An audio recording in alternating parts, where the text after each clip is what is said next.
बिस्मिल्लाहिर्रहमानिर्रहीम, अस्सलाम वालेकुम। उम्मीद है कि सब खैरियत से होंगे। होपफुली सब ने अपनी ईद को अच्छे से खूब इंजॉय किया होगा। और जनाब मेरी जो रूटीन रही ना कुकिंग को लेके, वो मैंने आपसे डेली अपनी शेयर की है। शॉर्ट मैं डेली डालती थी ब्रेकफास्ट में क्या बना रही हूँ, लंच में क्या बना रही हूँ, डिनर में क्या बन रहा है। तो बस अभी हानिया ईमान ट्यूशन पढ़ने बैठी थी, मैंने कहा मैं वॉइस रिकॉर्ड कर लेती हूँ व्लॉग का। मेरी ये बर्थडे का केक था जो मैंने सादगी से ही घर में रात को काट लिया था। तो बस जनाब इस व्लॉग में ना सेकंड डे की जो रूटीन रही, थर्ड डे की जो रूटीन रही मेरी ईद की, बल्कि यूँ कह लें कि पूरे वीक की जो रूटीन रही वो मैं आपसे शेयर कर लूँगी। तो ये नमकीन कीमा मैंने बनाया था अपने हस्बैंड के लिए ईद के सेकंड डे। और ये जो है फिर हम जाने के लिए रेडी हो गए थे बाहर बच्चों को घुमाने के लिए। ऑफ कोर्स ईद बच्चों की ही होती है, चश्मे और घड़ियाँ ना हो तो उनकी ईद अधूरी होती है, जैसे कि बचपन में हमें भी कभी शौक़ हुआ करते थे। खैर, तो यहाँ मैंने बच्चों को तैयार कर लिया था, दोनों बच्चों को, लड़कों को भी अपने और दोनों बच्चियों को भी। तो बच्चियों की ड्रेसिंग कुछ इस तरह से थी। इनके मैंने इस तरह से जो है शूज़ वगैरह बना दिए थे। और ये आर्टिफिशियल जो हेयर क्लिप्स जो आजकल बड़े फ़ैशन में इन हुए हुए हैं। और हेयर कट जो है मैं नहीं करवा सकी थी, क्योंकि मैं ना आजकल इनके बाल जो है ना लंबे मतलब बढ़ाने में लगी हुई हूँ। बस आगे से जो इनके पफ़ वगैरह जो होते हैं ना ट्रिम, वो मैं ख़ुद ही करती हूँ, तो मुझे टाइम ही नहीं मिला, लेकिन खैर अच्छी लग रही थी। तो ये तीनों की तीनों जो है ना हानिया, ईमान और मनाहिल एंजॉय कर रही थी यहाँ पर। और जनाब मार रही थी थोड़े गप्पे शप्पे। और उसके बाद मैं रेडी होने चली गई। रेडी होने के बाद जनाब मैंने जो है ना अपनी अम्मा को रास्ते से ही पिक कर लिया था, क्योंकि मेरा था कि दोनों भाइयों को भी ले लूँ साथ में, लेकिन वो दोनों ज़रा बिज़ी थे, तो वो लोग बहरिया टाउन चले गए। तो बस गाड़ी से ही अम्मा को लाना ले जाना किया था। खैर वापसी पे हमने अपनी अम्मा को घर ले आए थे, मीन्स कि वो हमारे साथ घर ही आ गई थी। सो यहाँ हम पहुँच गए लकी वन। यहाँ पहुँचे जनाब हमारे हस्बैंड के एक अदद दोस्त, साथ अम्मा और मेरे 4 बच्चे और हस्बैंड और मैं। ठीक है, तो यहाँ सबसे पहले हमने जो है बच्चों को उनको घुमाने फिराने का जो प्लेस था ना, वहाँ हम ले गए उनको। अच्छे से उन्होंने एंजॉय किया। ईमान का थोड़ा सा मुंह बन गया था, और ये थोड़ी सी डेकोरेशन हुई थी, अच्छी खासी हुई थी, वो मैंने क्लिप्स नहीं लिया। तो बस अब हम फाइनली सबसे पहले बच्चों को एंजॉय करवाएंगे, उसके बाद कुछ खाएंगे पिएंगे और फिर वापसी घर पे। इसी तरह से ईद गुजरी हमारी, क्योंकि नेक्स्ट डे जो है छोटी वाली सिस्टर आने वाली थी अम्मा के घर, तो उन्हें मुझे नेक्स्ट डे घर भी छोड़ना था। तो बस सब अपने अपने में मगन थे, मस्त थे। आप ही भी अपना घूमने फिरने चली गई थी अलहदा से। पहले वो फर्स्ट डे वो ईद के अम्मा के यहाँ गई थी, लेकिन मैं नहीं जा सकी। और बस यहाँ बच्चों को हम झुला रहे हैं। तो बस सबकी ईद अल्हम्दुलिल्लाह अच्छे से गुजरी। हमने भी खूब इंजॉय किया, घर में बाहर हर जगह। और बस मुझे बिल्कुल टाइम नहीं मिला कि मैं व्लॉग वगैरह कुछ शूट करती, क्योंकि व्लॉग में भी ना काफ़ी एक होता है ना आपका कैमरा सेटिंग, एंगल सेटिंग लेना, तो सारा माइंड आपका उस तरफ चला जाता है, तो फिर आप सही से खुल के एंजॉय नहीं कर पाते। और मेरे पास माशाल्लाह अल्हम्दुलिल्लाह भी 4 साथ में होते ना, तो मेरा ये होती है कोशिश कि मैं अपनी अम्मा को साथ ले लूँ, क्योंकि कैमरा जब मैंने ऑन करना होता है ना, तो फिर फोकस बच्चों से थोड़ा सा डिसमिस हो जाता है, हट जाता है। सो खैर ये तो मेरी सारी कहानी हो गई जो मैंने आपको सुनाई स्टोरी। तो बस अब यहाँ पर टेबल भी जो है ना काफ़ी मुश्किल से हम लोग को मिला, बहुत ज़्यादा रश था ईद की वजह से। और यह ईमान रो रही थी, खैर बाद में सेट हो गई थी। इसको जंपिंग करना था, और जंपिंग के लिए मैंने अलाउ नहीं किया था, क्योंकि काफ़ी टाइम लगता है, हम वैसे इतने थके हुए थे। मैंने कहा यार बाद में करना जंपिंग। खैर फिर इसका मूड सेट हो गया था। तो बस मैंने इसको प्रॉमिस किया था कि नेक्स्ट संडे जब हम आएंगे तो यहाँ रश भी कम होगा, और आप खुल के जंपिंग करना आराम से रिलैक्स होके। तो बस फिर हानिया इसको ज़रा सा आने की कोशिश कर रही थी, और इनका मूड सेट हो गया था। और हसनैन साहब को फिर नींद के गश आना शुरू हो गए थे। और फिर हमारा ऑर्डर भी आ चुका था, जो हमने मंगवाया था KFC। सबके लिए एक बर्गर मंगवा लिया था, और साथ में पिज़्ज़ा भी ऑर्डर कर दिया था। पिज़्ज़ा मुझे अच्छा लगता है, वैसे तो मुझे ब्रॉडवे का पिज़्ज़ा अच्छा लगता है, लेकिन यहाँ पर जो है ना कह लें कि रश इतना ज़्यादा था, तो बस जहाँ से मिला हमने वहीं से पिक कर लिया पिज़्ज़ा भी। और बहुत मज़े का था वो भी, क्योंकि ख़ासा रश था। टेबल्स भी इतनी सारी बुक थी, काफ़ी देर तो हम खड़े रहे हैं। और खड़े रहने के बाद फाइनली हमने चेयर्स वगैरह जमा की हैं, फिर हम बैठे हैं, टेबल वगैरह सेट की अपनी खुद ही, फिर हमने ऑर्डर किया। तो ये था बहुत ही मज़ेदार सा गर्मा गर्म पिज़्ज़ा हमारा, बहुत ही मज़े का था। इसका जो बन था ना, वो जो इसकी जो डो होती है वो भी काफ़ी फ्रेश थी, अच्छी थी। तो बस अब हम वापस घर जा रहे हैं, और ये इनके दोस्त हैं मेरे हस्बैंड के, जो हमारे साथ आए थे। तो यहाँ बच्चे फिर लग गए थे थोड़ी देर के लिए अपनी मस्तियों में, तो हमने कहा चलें हम भी एक आध क्लिप बना लेते हैं बच्चों का अच्छे से। पर बच्चे इतना हिलजुल करते हैं ना, वो क्लिप ले ही नहीं पाई मैं। खैर, तो बस यही छोटी छोटी क्लिप्स मैं रिकॉर्ड कर रही थी आप लोगों के लिए, कि भाई क्योंकि मैंने कोई व्लॉग्स डाला नहीं अब तक ना ईद के बाद, ये मेरा फ़र्स्ट व्लॉग है। मतलब सेकंड व्लॉग है। फ़र्स्ट व्लॉग तो मैंने फ़र्स्ट डे ईद को ही डाल दिया था। तो बस बहुत थकन हो जाती है तो फिर ना, बस मैंने कैमरा ऑफ़ करके रख दिया था, मोबाइल ही ऑफ़ करके रख दिया था। खैर फिर अभी हम जा रहे हैं वापस घर की तरफ। घर पहुंच चुके हैं, हम अपनी सोसाइटी के गेट पर ही हैं तकरीबन। बस हम यहाँ से अंदर एंट्री मारेंगे और एंट्री करके फिर हम डायरेक्ट अपने घर, और घर पहुंचकर फिर मैं आपसे शेयर करती हूँ बहुत ही मज़ेदार सी वाइट मटन पुलाव की रेसिपी। बहुत ही सिंपल और हेल्दी इंग्रेडिएंट के साथ मैं आपसे शेयर करूँगी।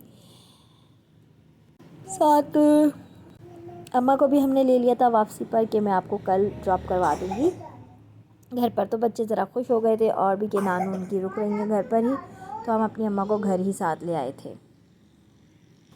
तो बस अभी यहाँ हमारी नेक्स्ट मॉर्निंग हो गई थी और मैंने अम्मी को बना के दिया था हाफ़ फ्राई अंडा, और अपने लिए मैंने पीस गर्म कर लिया था पिज़्ज़ा का। साथ मैंने बना ली थी चाय बनाई सबके लिए, और बच्चों को भी मैंने एग फ्राई करके दे दिए थे। जिसने पिज़्ज़ा खाना था उसने पिज़्ज़ा खाया, जिसने अंडा डब रोटी खानी थी अंडा डब रोटी खाया। और फिर साथ मेरी तैयारी थी, चल रही थी जनाब वाइट मटन पुलाव की। तो अब आपसे शेयर कर लेती हूँ वाइट मटन पुलाव की रेसिपी। सिंपल तरीके से ये मेरे भाई भी बना सकते हैं। जो हमारे सिंपल तरीके से मटन को आपने जो है बॉईल करने रखना है। उसमें डालना है आपने एक अदद बड़ा प्याज, थोड़ा खड़ा गरम मसाला, और ये 1 kg मैं आपको बता रही थी, ये 1 किलो के करीब मिक्स मटन था, जिसमें चॉप्स भी थी और मिक्स वाला जो गोश्त होता है ना, रीढ़ की हड्डी का, मतलब साफ़ सुथरा। तो साथ साथ मैंने यहाँ चावल भी निकाल लिए थे 2 कप। बस इतनी क्वांटिटी बहुत थी क्योंकि मेरी छोटी सी फैमिली और फिर बच्चे इतना ज़्यादा भर भर के खाते भी नहीं, तो इतना ही बनाती हूँ कि पूरा हो जाए और ज़ाया भी ना हो। तो हाफ़ को मैंने कढ़ाई के लिए निकाल दिया। तो जो छोटी वाली थी बोटियाँ और जो चॉप्स के साथ थी इस तरह से जॉइंट, वो मैंने पुलाव के लिए निकाली थी। तो सबसे पहले धो के इसमें मैंने सिरके को डाला, मतलब मीन्स के सिरका मैं ज़रूर ऐड करती हूँ। तो ये एक बड़ा अदद का प्याज, बड़े साइज़ का प्याज चला गया, 1 चम्मच भर के अदरक लहसुन चला गया, 2 चम्मच पिसा हुआ सौंफ और धनिया चला गया। मैंने इसमें पिसा हुआ सौंफ और धनिया ऐड किया था, और तेज़पत्ता, खड़ा गरम मसाला, ये सब डालकर मैंने इसको बॉईल करने रख दिया था। साथ मैंने डाल दिया था एक चम्मच भर के मैंने नमक डाल दिया था। बहुत ही मज़े की यखनी बन गई थी। इसकी यखनी रेडी हो रही थी साइड में, और मैंने सिंपल देखें साबुत धनिया सौंफ को पीस के 2 चम्मच डाले, अदरक लहसुन, एक बड़ा प्याज, सारा साबुत खड़ा गरम मसाला। ये बॉईल हो गई थी इसकी अच्छे से यखनी। साथ में मैंने अदरक लहसुन डाल के मैंने छोड़ दिया था इसको गलने के लिए हाफ़ कप पानी के साथ, बिल्कुल धीमी आंच पे। कुछ भी मैंने इसमें ऐड नहीं किया, ठीक है। इसके साथ मैंने शान का जो कढ़ाई का पैकेट होता है वो, और 4 अदद बड़े टमाटर, 4 से 5 टमाटर आधा किलो कढ़ाई में मैंने लिए थे। तो क्या जी, सिंपली मैंने आपसे शेयर किया। साथ साथ मैं नाश्ता भी दे रही थी, मीन्स के पता था कि लेट उठे हैं सब, 3 बजे 2:30 बजे। तो बस नाश्ता करते करते 4 बजे का टाइम था, शाम 4 बजे का ये टाइम था। तो बस बच्चों को एग वगैरह दे रही थी बना के ब्रेड के साथ, और यहाँ नानी जो है इनकी ईदी बच्चों को बांट रही थी। तो जनाब यहाँ चल रहा था ईदी का सिलसिला, और ईदी के लिफाफे, ज़ाहिर सी बात है बच्चे अपनी माओं के पास रखवाने से अब डरते हैं। तो बस मेरी कोशिश थी कि मैं लिफाफे लेके अलमारी में रख दूँ, और फिर मैंने इनकी ईदी कितनी जमा हुई वो भी मैं आपसे शेयर कर लूँगी, और मैंने क्या लेकर आई हूँ इनकी ईदी जमा करके वो भी मैं आपसे शेयर करूँगी इंशाल्लाह। तो बस यहाँ नानी रुक गई थी, और नानी को अपने घर भी जाना था, आज अम्मा को अपने घर भी जाना था। तो मैं बस वाइट मटन पुलाव और कढ़ाई रेडी कर रही थी, साथ साथ हमारी चाय भी चल रही थी। अब वो चाय मॉर्निंग की कह लें या शाम की, इवनिंग की कह लें। खैर चाय पीते पीते हम लोग बातें भी कर रहे थे, अम्मा और मैं आपस में।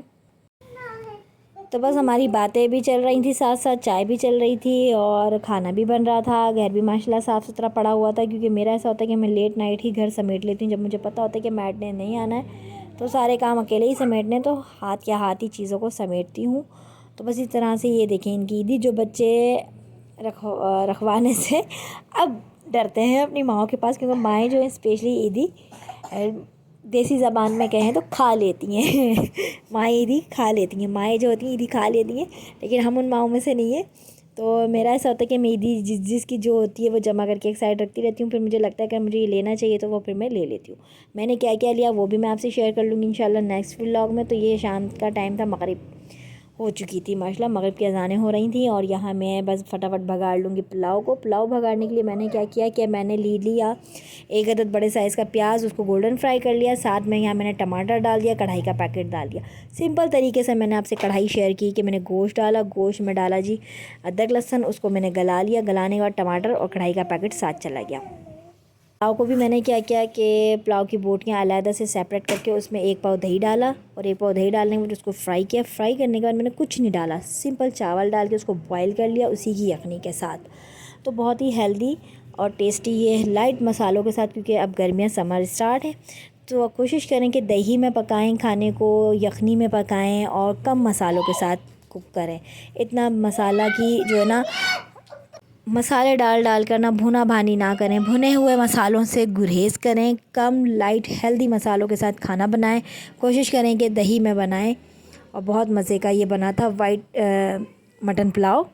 साथ मैंने कढ़ाई से खाने के लिए बाहर से नान मंगवा लिए थे और बहुत मज़े का गल गया था ये गोश्त। तकरीबन 3 बजे मैंने रखा था और 2 घंटे में बिल्कुल अच्छा सा हो गया था। एकदम हलवा भी नहीं था ना एकदम कच्चा था, बिल्कुल अच्छे से हो गया था। और इस तरह से मैंने सेपरेट पैकेट जो है शीर कौरमा के बना के रख दिए थे। चाहे बाहर कोई आ भी रहा था ना, अगर कोई ईदी लेने, तो मैं उस तरह से इसको पैकेट में ही सर्व कर रही थी शीर कौरमे को।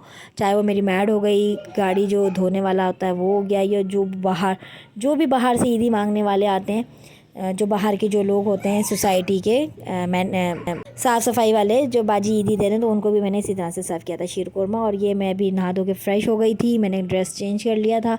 इंशाल्लाह मैं आपसे अपनी ड्रेसिंग भी शेयर करूँगी। कुछ भी ऐसा टाइम नहीं मिला कि मैं कुछ कर पाती, बहुत स्पीड से भागी ईद और ईद के डेज़। बहरहाल यहाँ मैं बना रही थी चाय बनाने के बाद मैं अम्मा को जो है ड्रॉप करने जाऊँगी उनके घर पर। लास्ट मेरा काम रह जाता है किचन को क्लीन करके दूध पकाना, और फिर मैंने 1 कप चाय भी बनाई थी। मैं अम्मा तो बस फाइनली अभी हम निकलेंगे अम्मा को ड्रॉप करने उनके घर पर। और फिर वहाँ ये मैं दिखा रही थी अपनी ईदी जो मेरे हस्बैंड ने मुझे ईद की फ़र्स्ट डे दी थी, और एक जो है 5,000 की गड्डी दी थी मेरी बर्थडे पे, मतलब कि 10,000 तो मेरे पास सिर्फ मेरे हस्बैंड से ही वसूल हो गए थे मुझे ईद के फ़र्स्ट डे। बाकी की ईदी मैं नेक्स्ट व्लॉग में शेयर करूँगी, बच्चों की भी अपनी भी, और मैंने क्या किया उस ईदी से, क्या लाई क्या नहीं किया। तो बस अभी अम्मा को उनके घर ड्रॉप करेंगे चाय पीने के बाद। और फिर मैं चली गई थी डायमंड से मैंने क्या शॉपिंग की ईद के बाद, वो भी मैं आपसे शेयर करूँगी। मिलते हैं आपसे नेक्स्ट व्लॉग में, तब तक रखें अपना बहुत सारा ख्याल। अल्लाह हाफिज़।